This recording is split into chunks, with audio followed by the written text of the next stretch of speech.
শুভ সকাল বন্ধুরা, আশা করছি আপনারা সকলে ভালো আছেন, সুস্থ আছেন। আর দেখুন আজকের ব্লগটা আমি শুরু করছি, কারণ হচ্ছে দৈবকীর শরীরটা খুব ভালো নেই। কাল থেকে ওর শরীরটা কি হয়েছে, মাথা যন্ত্রণার সঙ্গে সঙ্গে ঘাট পাটা বলছে যে কাঁপছে, দাঁড়িয়ে থাকতে পারছে না। তারপরে হচ্ছে গিয়ে বমি হচ্ছে, বমি শুকনো বমি হচ্ছে, এমনি কিছু উঠছে না, ওই জলের মতো উঠছে। তো কালকে ভেবেছিলাম ডাক্তারখানায় যাব, কিন্তু সেটা আর হয়ে ওঠেনি। আজকে যাব ভাবছি। আর দেখো আমি যাব মুড়ি ভাজতে, তাই চাল নিয়ে নিয়েছি সাইকেলে করে। এখন এগুলো দিয়ে আসি, তারপরে দিয়ে চলে আসবো। কয়েকদিন থেকে দিয়ে চলেই আসি, তবে আগে দিয়ে আসতাম না, এখন চলে আসি। কারণ কি বলতো, বাড়িতে না এলে না হয় না। কারণ আগে বাবা ভালো ছিল, ওখানেই থাকতাম। এখন বাবা ভালো নেই, দিয়ে চলে আসতে বাড়ির কাজগুলো সামলাতেও হয় আমাকেও। তো ভাবছি যে আজকে চলে আসবো, তার কারণ হচ্ছে দৈবকীর কিছু কিছু কাজ আমাকে সামলে দিতে হবে। তো যাই হোক, সকালবেলা ওষুধ খেয়েছে, ওষুধ খেয়ে এখন একটু সুস্থ আছে। ওই ওষুধ খেয়ে বাড়ির কাজকর্মগুলো করলো। সেই হচ্ছে ব্যাপার। তো চলো এখন আমি এগুলো দিয়ে আসি, তারপরে যখন দৈবকীকে হেল্প করবো। রুদ্রর বাবা বেরিয়ে গেল মুড়ি ভাজার জন্য, আর আমি দেখো টুকটুক করে কাজগুলো করতে শুরু করে দিলাম। তোমরা তো দেখোই যে সকালে ঘর মোছার পরেই গ্যাসগুলো মুছে নিই। তো আজকে জানো তো ইচ্ছে করছিল না, শরীরটা না একদমই ভালো নেই। তো সেই জন্য সকাল সকাল মোছা হয়নি, একটু বেলাতেই গ্যাসটা পরিষ্কার করে মুছে নিচ্ছি। আর গ্যাসের যে বার্নারগুলো ছিল সেগুলো তো দেখলে, প্রথমেই তুলে নিলাম, তারপরে জলের মধ্যে ভিজিয়ে রেখেছি। ওই বালতিতে জল নিয়ে এসেছি, ওই জলে ভিজিয়ে রেখেছি। তারপরে এই যে ওভেনেরগুলো ভালো করে পরিষ্কার করে মুছলাম, দেওয়ালগুলো দেখো পরিষ্কার করে মুছে নিলাম। তো তারপর ওই যে বালতির ভেতরে ভেজানো ছিল এগুলোকে দেখো পরিষ্কার করে মুছে নিয়েছি, এখন লাগিয়ে দিচ্ছি। আর এই দিকটার যে প্লেটটা থাকে সেটা যেন তো খুলে রাখা হয়েছে, ওই দিকটারটা না অতটা ব্যবহার করা হয় না।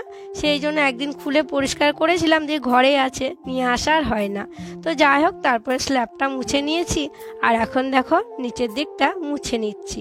আর এই যে ধানের বস্তাটা সেই তখন থেকেই রয়ে গেছে, ধানগুলো ভানিয়ে নিয়ে আসাই হয়নি। তো দিদিদের কাজ টাজ পেরোবে, তারপরে রুদ্র বাবাকে বলবো ধানগুলো ভানিয়ে আনার জন্য। গ্যাসটা পরিষ্কার করে মোছার পর চলে এলাম কলপাড়ের সাইডে, আর আমি এখন বাসন মেজে নিচ্ছি। আর কালকে রাত্রে খাওয়া যে বাসনগুলো থাকে সকালবেলা, ওগুলো সকালে আগেই মেজে নিয়েছি। আর এগুলো হচ্ছে চা মুড়ি খাওয়া বাসন। তোমরা জানো সবাই সকালবেলা চা মুড়ি খায়, তবে আমি খাই না জানো তো। তবে আজকে খেয়েছিলাম, ওই যে আমার ওষুধ আছে সেই জন্য খেয়েছি। তো চা মুড়ি খাওয়া কিছু বাসন ছিল, ওইগুলো নিয়ে এসেছি। তারপরে চা করা হাঁড়িটা ছিল, ওটাও নিয়ে এসেছি। আর সব কিছু দেখো রোদে বসে মেজে নিচ্ছি।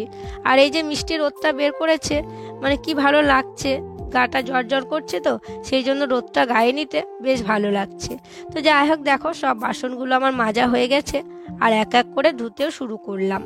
আর এদিকে দিদি অনেক কাচাকুচি করেছে, কারণ ওদের 8 দিন হলো। এতদিন আগে আর কি কাচতে হয় না, 8 দিন হয়ে গেলে তখন কাচা যায়। যে এদিক ওদিক করে অনেক জায়গায় মেলেছে, ঘরে মেলেছে, আবার দেখো এই যে কলের ওপরটাতেও মেলে দিয়েছে। কলটা খারাপ জানো তো, তোমরা অনেকেই কমেন্ট করে বলছো যে ওই কলটা ভালো নাকি। ওই কলটা খারাপ, অনেক বছর থেকেই খারাপ। আবার যদি ঠিকও করা হয় তো খারাপ হয়ে যায়, আবার ব্যবহার হয় না। তো সেই জন্য কলের ওপরেও মেলেছে, আবার ওই যে দেখো গাছের উপরেও মেলেছে, সব জায়গাতেই মেলে দিয়েছে।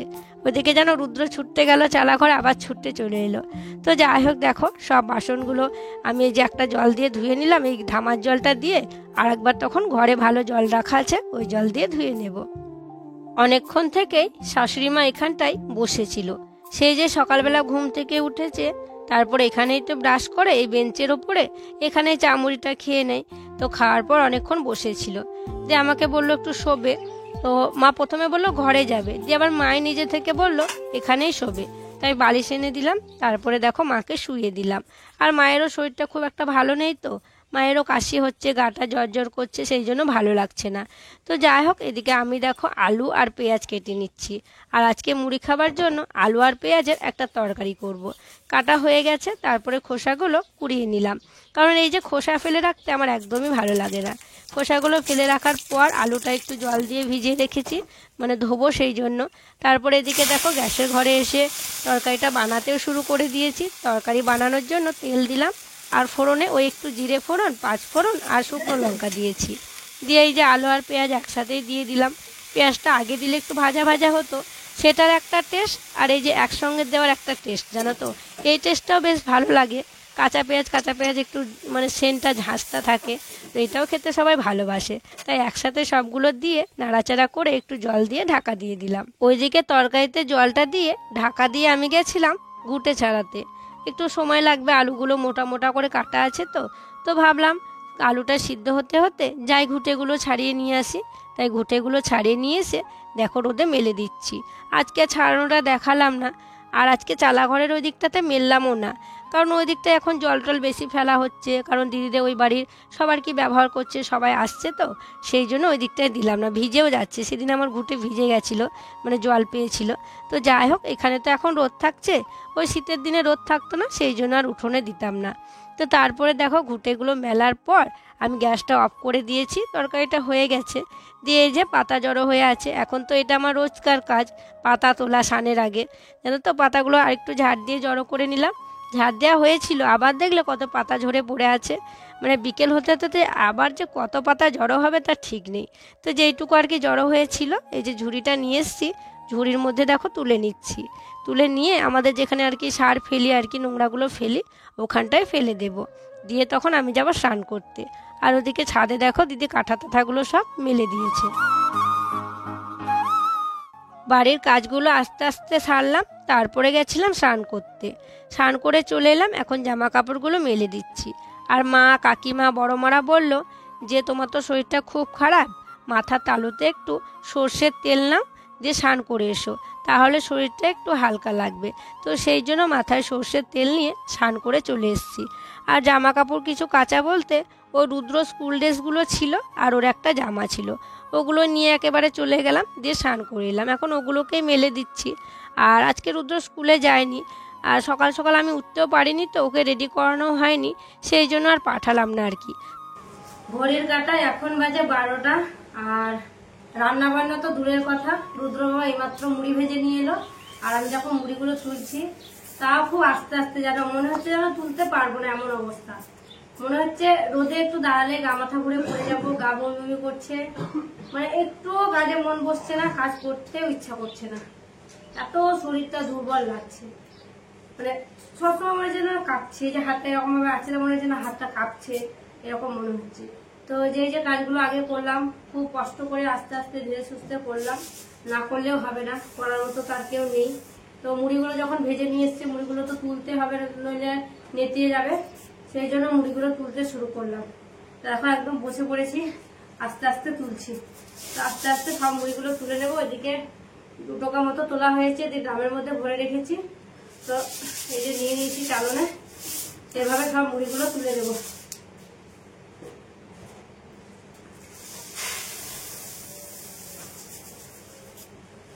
দৈবকীকে বললাম যে আজকে উনুনে রান্না করতে হবে না, গ্যাসে করে নাও। তাই দেখো গ্যাসে বসাতে বলেছি, গ্যাসে করছে। আর কি কি হচ্ছে বললাম যে আমি করে নিচ্ছি, তোমাকে করতে হবে না, আমি মানে আমি করবো বলি আর কি, বললাম যে গ্যাসে করে নিচ্ছি। আমি থাকতে তুমি কেন রান্না করবে? আমি রান্না করে কি জানো তো, আমি রান্না করছি, আর রুদ্র বাবা আমাকে অনেক হেল্প করেছে। যেমন ধরো মাঠ থেকে শাক নিয়ে এসছে, শাক কেটে দিয়েছে, আলু কেটে দিয়েছে, এই যে জলের বালতিগুলো এনে দিল, মশলাপাতির কৌটো কাঠিগুলো ঘর থেকে এনে দিল, অনেক কিছু করেছে। আমি দাঁড়িয়ে দাঁড়িয়ে শুধু রান্নাটা করছি। না সেটা না, তুমি আমি বললাম যে তুমি এখানে বসো, আমি করে নেবো। তা ঠিক আছে, করে নিলে করে নেওয়া হবে। হ্যাঁ হ্যাঁ, করছি আর বসছি, একবার রান্না করছি, একবার ঘরে গিয়ে বসছি, এটাই সুবিধা জানো তো গ্যাসে। মানে যখন ভালো লাগছে না, মানে কি বলতো, গ্যাসটা অফ করে দিয়ে বা একটু কমিয়ে দিয়ে ঘরে গিয়ে বসতে পারবো। উনুন হলে কিন্তু সেটা হতো না, মানে বলতে পারো আজকে দুজনেই রান্না করছি, রান্না করে নিতে হচ্ছে। সত্যি আজকে আমরা স্বামী স্ত্রী দুইজনে আর কি রান্না করছি।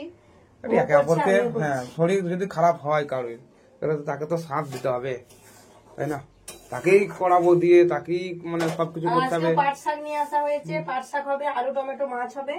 আর পাট শাক কি জানো তো, পাট শাক খেয়ে নিতে হবে, আর 2 দিন পর আর পাট শাক খেতে পাবো না, কারণ ওই যে আমাদের পাট শাকের পাশের জমিগুলো রসুন লাগানো ছিল। আমাদের রসুন গুলো তো তুলতে হবে। হ্যাঁ, অন্য কাউরি রসুন লাগা ছিল, দিয়ে রসুন গুলো তুলে নিয়েছে।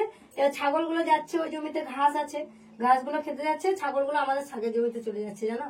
যে বাবা বলছে শাক আর তো কটা দিন খেতে পাবো, তো এই কটা দিন খেয়ে নি, আর তো বাবারা ছাগলে খেয়ে নেবে, সেই জন্য আর কি নিয়ে এসছে রুদ্র বাবা, যে করে ফেলছি। আমাদের রসুন গুলো তুলে আনতে হবে। আর এদিকে দেখো আমাদের বাড়িতে আজকে তো ভাত হয়নি, একটু দেরি হয়েছে। দাঁড়া বাবা দেখি। আর দেখো রুদ্র কাকিদের বাড়ি থেকে ভাত নিয়ে এলো। কি কি দিয়ে খাচ্ছ? একটা পাটের শাক আর টক ভাত। বসে খেয়ে নাও ওখানে। দেখো সিলেট খিদে লেগে গেছে। বলছিলাম ওকে ভাত খাবে, এখন 1:30 বাজে জানো, রান্না খুব করতে মুশকিল। পারি হ্যাঁ না আমাদের দেরি হয়ে গেল, আমার আসতে দেরি হয়ে গেল মুড়ি ভাজতে গিয়ে। কি হবে কি হবে? হ্যাঁ কি হবে, করার কিছু নেই, কিছু করার নেই। সব দিন তো সমান যায় না। না না না। তো যাই হোক চলো ধীরে সুস্থে রান্নাটা করে নি। চলো বন্ধুরা আমরা এখন রান্নাটা করে ফেলি। আর বেশি কিছু রান্না করছি না, কারণ মেনু আমি ঠিক করেছি। শাক হচ্ছে, আলু সিদ্ধ হচ্ছে, আর একটা কালকে মাছ ছিল, সে মাছের টক হচ্ছে। হ্যাঁ বাস এই সিম্পল আর কি। আমার রান্না বান্না হয়ে গেছে, আর রান্না বান্না করার পর বাবা মাকে খেতেও দিয়ে দিয়েছি, রুদ্রকেও খেতে দিয়েছি। আর দেখো রুদ্রর বাবা স্নান করতে এখন দেরি হচ্ছে আজকে, কারণ ওই দিকটাতে ছিল রান্না বান্নার দিকে, ও ছিল আমার সাথে, সেই জন্য ও স্নান করতে দেরি। তো ও স্নান করা হবে, তারপরে আমরা একসঙ্গে খেয়ে নেবো দুজনে। আর হাঁড়িতে জল রাখা ছিল, সেই জলটাই স্নান করছে, কারণ কলতলাতে ভিড় লেগেছে এখন। কাকা স্নান করছে কলতলায়, আর একটা দিদি জল নিচ্ছে, সেই জন্য ও সাইডে এসে স্নান করে নিচ্ছে। হ্যালো, হাঁড়িটা পেতে দিবা, জল আছে। হ্যাঁ বন্ধুরা স্নান টান করে এসে যখন ভাত খেতে বসে পড়েছি। আর আজকে কি কি রান্না হয়েছে তোমাদেরকে তো বলেছি, আলু সেদ্ধ, টক আর পাট শাক, মানে লালতে শাক। সকালকার পেঁয়াজ আলু তরকারি মুড়ি খাওয়ার জন্য করেছিল, কিন্তু আমার তো মুড়ি খাওয়া হয়নি, আমি মুড়ি ভাজতে গেছিলাম, সেই জন্য নাস্তা দেরি হয়ে গেছে অনেক, তার জন্য মুড়ি খাওয়া হয়নি। তো চলো এখন তাহলে আমরা ভাতটা খেয়ে নিই, তারপরে আবার তোমাদের সঙ্গে দেখা হবে। খাওয়া দাওয়া করে দেখো বাসনপত্র গুলো সব গোছালাম, গুছিয়ে নিয়ে চলে এসেছি। আর এই হাঁড়িটায় কালকে কিছু বাসি ভাত ছিল, ওগুলো গরুকে দিলাম, দিয়ে এখানটাতে মেজে নিচ্ছি। যে জল রাখা ছিল ধামাতে বাসন ধোয়ার জন্য, ওই জলটা দিয়ে মেজে নেবো, ধুয়ে নেবো একবার, দিয়ে বাড়িতে একটু জল আছে ওই জল দিয়ে ধুয়ে নেবো। আর এখানটাতে বসলাম ছায়ার মধ্যে, ওইদিকে আর গেলাম না, ওইদিকে প্রচন্ড রোদ, এখানে বসলাম। আর একটুখানি কাজ করছি কিনা হাঁপিয়ে যাচ্ছি জানো তো। আর বাসনগুলো বাবা মা তো একটু আগে খেয়েছে, একবার একটু সব নিয়ে এসেছি, ফ্যান চলছে, দিয়ে একদম একটুগুলো শুকিয়ে লেগে গেছে জানো, শুকিয়ে লেগে গেছে থালাতে, যেমন দেবে দেবে মাজতে হচ্ছে, শুকিয়ে গেছে। একটুখানি ভিজলে পুকুরে ভালো হয়, এগুলো ভেজে একটু ভালো উঠে যায় তাড়াতাড়ি। দোকান যাচ্ছি বাসন মাজা সাবান আনতে, শুধু ভুলে যাচ্ছি গো। ছাড় দেওয়া আছে 6টাতে বাসন মাজার সাবান শেষ, তা আনতে মনেই থাকে না। তো যাই হোক চলো সব থালা বাসন কটা মেজে ধুয়ে নিই, তারপরে একটু শুভ, ভালো লাগছে না। দিয়ে তখন বিকেলবেলায় যাবো ডাক্তার দেখাতে।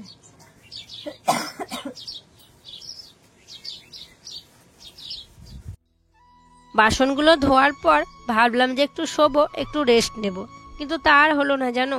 ছেলেটাও আজকে কিছুতেই ঘুমাতে চাইলো না, ওকে বললাম একটু ঘুমাও, অনেক ঘুম পাড়াবার চেষ্টা করলাম, কিছুতেই ঘুমালো না। আর আমারও দু চোখের পাতা এক হলো না, মানে ও ঘুমাবে না কি করবে না করবে ওকে দেখতে হবে বলে আমিও আর শুইনি। আর এই যে কাজ ফেলে না শুয়ে থাকতেও ইচ্ছে করে না। আর এখন তো উঠোন ঝাড় দিতেই হবে, মানে যতই যা হয়ে যাক উঠোন ঝাড় দিতে হবে, কারণ উঠোনের পরিস্থিতি এখন খুবই খারাপ হয়ে থাকছে, মানে বাতাস দিচ্ছে, পাতা পড়ছে, নোংরা হয়ে থাকছে, সেই জন্য। আর কি জানো তো, রুদ্র বাবা তো আজকে বাড়িতে ছিল না সকালবেলা, তো ও যদি থাকতো ওকে বলতাম দুধামা মাটি আমাকে ভিজিয়ে দাও উঠোনে, উঠোনটা একটু এই যে ফাটফুট হয়ে আছে এগুলো একটু বন্ধ করব। ওগুলো তো গোবর দিয়ে লেপলে হবে না, মাটি লাগবে, তবেই কিন্তু সমান হবে। তো ও ছিল না, আজকে আর হলো না। তো কালকে যদি ও থাকে ওকে সকালবেলাতেই বলবো আগে আমাকে মাটিটা ভিজিয়ে দাও, তারপরে তুমি অন্য কাজ করবে। তো কালকে বিকেলে উঠোনটা আর কি লেপতেই হবে। তো যাই হোক উঠোনগুলো ঝাড় দিয়ে নিয়েছি, গলিগুলো ঝাড় দিয়ে নিয়েছি। আর এখন দেখো কত পাতা জড়ো হয়ে গেছে, রাস্তার দিকগুলো ঝাড় দিয়ে নিচ্ছি। আর ওইদিকে দেখছো বৃষ্টিও কিন্তু ঝাড় দিচ্ছে, মানে ননদ ঝাড় দিচ্ছে। তো এখন এই বিকেল টাইমটা সবাই ঝাড় দেয়। আর ওইদিকে দেখো কত রোদ, মানে 5টা 5:30 বেজে গেল, তাও কিন্তু প্রচণ্ড রোদ এখন। তো যাই হোক চলো এই দিকটা ঝাড় দিয়ে নেব, তারপরে ওই যে লালি বাঁধা থাকে ওই দিকটাও ঝাড় দিয়ে নেব।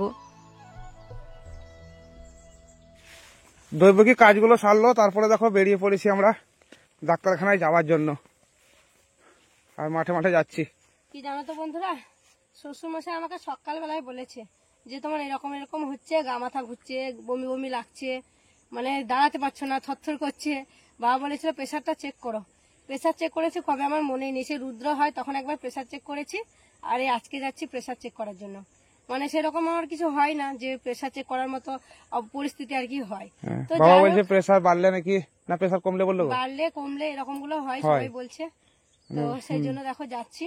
আর এটা তোমার মানে সব করলাম, আমি রুদ্রবাবুকে বললাম আমাকে সাইকেলে করে নিয়ে চলো, জানো হাঁটার ক্ষমতা নাই আমার, কোন রকমে দাঁড়িয়ে দাঁড়িয়ে মানে কোন রকমে মাঝে হাত দিয়ে উঠোনটা ঝাড় দিলাম, ঝাড় দিয়ে যদি তোমরা তো দেখলে মাঝে হাত দিয়ে দিয়ে হেঁটে যাচ্ছি। ওরও না সাইকেল চালালে ওরও যে বাতের ব্যথা আছে সেই জন্য ও চাপায় না আর কি, তা চাপলাবো না, বললাম চলো টুকটুক করে হেঁটে হেঁটেই যাই, তাই হেঁটে হেঁটেই যাচ্ছি। তো যাই হোক চলো টুকটুক। এটা মানে তোমার দুবার টেস্ট হচ্ছে দেখি তাহলে? হ্যাঁ, আর আমার তো একবারও টেস্ট হয়নি। না আমি একবারও করিনি। হ্যাঁ না হয় তাই ভালো। হ্যাঁ আর এমনি তো জানো তো ও খুব মানে কাশি হচ্ছে ওর, মানে কাশির চোটে আর কি ঘুমাতে পারছে না, সেই জন্য আরো কি যাওয়া মানে বিশেষ করে প্রেশারটার জন্য বেশি যাওয়া, কিন্তু কাশির ওষুধটাও নিয়ে নেবো। আর ওই যে ওই গ্রামটায় আমরা যাব যেটা তোমাদেরকে আর কি বলি সেটাই। তো চলো দেখি ডাক্তারে কি বলে নাকি, তারপরে তোমাদেরকে জানাবো। প্রেশারটা চেক করে ডাক্তারে কি বলছে সেটাও তোমাদেরকে বলবো, আর কি কি ওষুধ দিচ্ছে সেটাও তোমাদেরকে দেখাবো। দেখো ডাক্তারখানা চলে এসেছি, আর এসে সবকিছু বললাম যে আমার কি অসুবিধা হচ্ছে না হচ্ছে, তারপরে কিন্তু আমার প্রেশারটা চেক করতে শুরু করলো।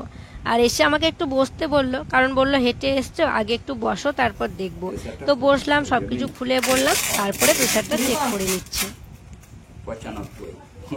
এইমাত্র আমরা দেখিয়ে বাড়ি ফিরলাম, দৈবকীকে দেখিয়ে, আর ডাক্তারে প্রেসার চেক করলো, আর প্রেসার চেক করার পর যা দেখলাম, প্রেসার দেখে তো শুনে আমি অবাক, রুদ্রর বাবা অবাক, আবার ডাক্তারবাবুও অবাক হয়েছে। এই দেখো প্রেসার উপরে হচ্ছে 95 আর নিচে হচ্ছে 20। তো এটা হচ্ছে আমার প্রেসার। আমি দেখা যাচ্ছে না, লিখে নিয়ে এসেছি কেন জানো? শ্বশুরমশাইকে দেখানোর জন্য, কারণ বাবা বিশ্বাসই করবে না, বাবা বলবে অন্য বলেছে তোমরা মানে অন্য শুনে এসছো এটাই বলবে, সেই জন্য লিখে নিয়ে এসেছি বাবাকে বিশ্বাস করানোর জন্য। আর ডাক্তারে এই যে আমার গা বমি হচ্ছিল, শরীর আনজান করছিল, কোনো কাজ করতে পারছিলাম না, মানে সবসময় কেমন ধরপড়ে একটা ভাব লাগছিল, এই মাথা ঘুরে পড়ে যাবো এরকম মনে হচ্ছিল, গা বমি করছিল। সব ডাক্তারবাবু বলছে নাকি এগুলো এত প্রেশার লো এর জন্যই হচ্ছে। ডাক্তারবাবু তাই বলছিল যে এত প্রেশার লো তুমি কিভাবে কাজকর্মগুলো করছিলে। আর জানো সব থেকে বড় কথা হচ্ছে ওই ডাক্তারও না দৈবকীর ভিডিও দেখে, ঠিক আছে? কি বলছিল?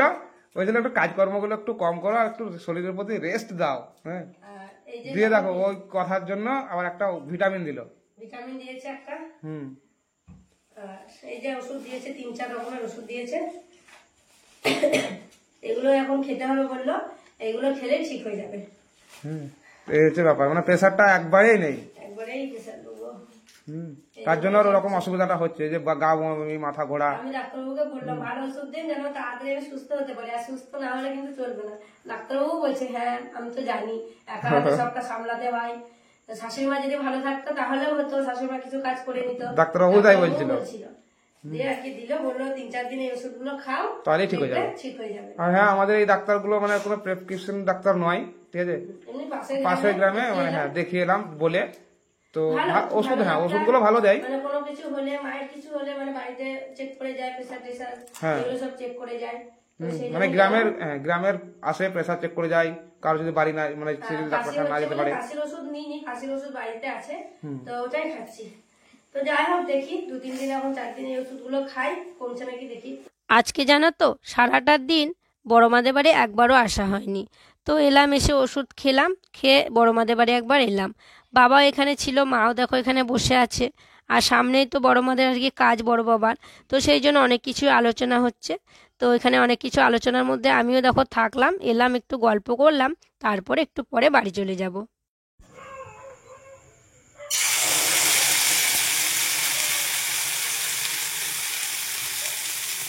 বড় মাদের বাড়িতে অনেকক্ষণই বসেছিলাম, আর জানো তো আজকে সারাটা দিন এমনিতে যাওয়া হয়নি, শরীর খারাপ ছিল, এই তো শুয়ে বসে কাজগুলো করছিলাম, দিয়ে যাওয়া হয়নি। তাই ভাবলাম সন্ধ্যেবেলায় গেলাম, অনেকক্ষণই ছিলাম। তো বাড়ি এলাম, বাড়ি এসে মা বাবাকে খেতে দিয়ে দিলাম, মা বাবা আজকে রাত্রে খাচ্ছে দুধ মুড়ি। তো আর দেখছি রুদ্র বাবা 2টো ডিম নিয়ে এসছে, তো বললো বড়া করে দাও, তাই এখন ডিমের বড়া করে নিচ্ছি। তো ডিমের বড়াটা করবো, তারপরে আমরা খাওয়া দাওয়া করে নেব। তো চলো বন্ধুরা, আজকের ভিডিওটা অনেকটাই বড় হয়ে যাচ্ছে, আর বড় করছি না গো, ভিডিওটা এখানে শেষ করছি। তোমরা সকলে ভালো থেকো, সুস্থ থেকো। আর যারা নতুন বন্ধু হয়ে আমার এই ভিডিওটি দেখছো তাদেরকে আমার পাশে থাকার জন্য অনুরোধ করছি।